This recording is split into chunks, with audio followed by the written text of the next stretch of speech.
Hello friends, in this video I will be talking about a question that we have been asking since a very long time, from our school days to our seniors, to our parents, to our teachers, or to anyone else whom we seek advice from, that how many hours should we study, right? So I will like to give my view of this question and my answer, what is the right answer according to me for this question. I'm sure you will, after watching this video, you will get an accurate answer for this question. Look, it's asking how many hours should you study. It is like a cricketer going to bat and asking his captain, how many hours should I go and play?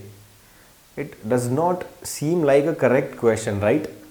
The correct question that the cricketer or the batsman can ask his captain is, how many runs do you think should I put on board, or how much target do I have to chase in order to win the match, right? This seems like a legit, like a good question, and not how many hours should I go and play, right? The same logic applies to studies also.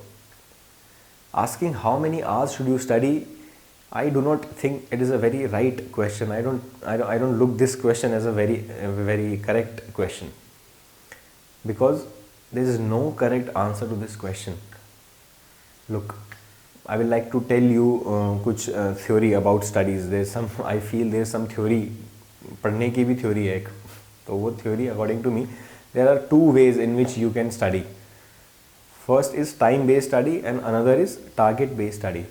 Time based study means कि आपने fix कर लिया कि daily you are going to study for 2 hours or 3 hours or 4 hours, something like this. This is a time based study का way.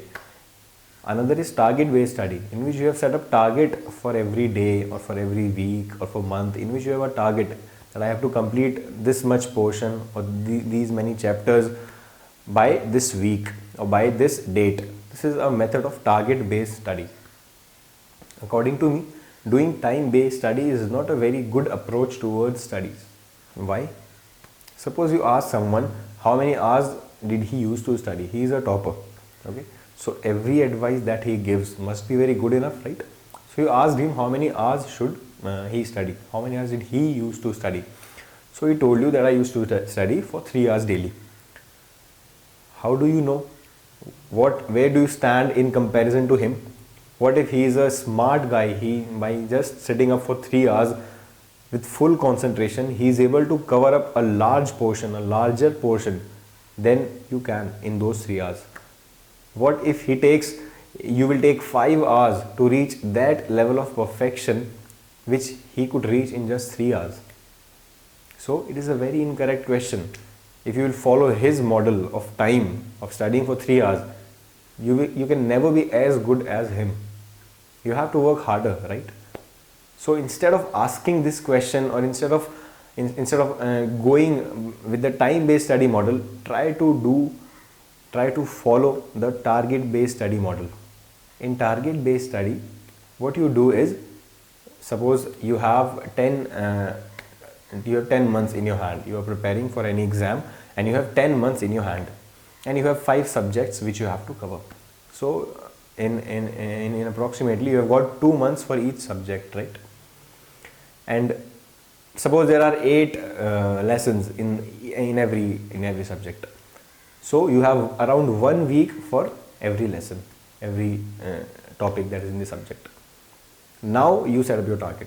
You have got a target. You have got a weekly target of completing approximately 1 chapter in 1 week. Now someone might cover that much portion just by studying 1 hour daily, or someone might need 3 hours daily to reach that milestone, to reach that the end of that chapter. So the best thing would be to set up weekly targets and then divide the time accordingly. Some might do it in 1 hour daily, some might need 3 hours daily, as I said. So the correct thing, the correct way in which you should study is not by setting up time, but by setting up a target. In this manner, you will be able to not only complete the your syllabus in a good pace, but you will also have a feeling of completion. If you just study for 3 hours daily, you won't be knowing where you stand. But if you have set up your targets and you are studying according to your targets, then you will have a sense of completion. Yes, I've completed 10% of the course, I've completed 20% of the course. You will have a sense of completion, a confidence, when you will be able to see where do you stand and how much fastly are you going, right? In addition to this, following a target based study model will help you answer many questions which are related to your life. For example, if you want to go for a project or an activity, or you want to participate in some event, it would be very easier for you to do this. You have a target. You have a target to complete that, as I said, complete a chapter in a week. If you have to spare 2 days in that week for going to some activity or some project, make that target 2 days lesser, cut short 2 days. Now you have to complete that subject in 5 days. So you divide the time accordingly and you have 2 days spare in your hand and you can go for that project or whatever you want to do. So doing this model will really make your preparations easier and will help you not only in achieving whatever you want to do academically, but will also help you to spare time for other activities which are needed for a balanced life. All the best.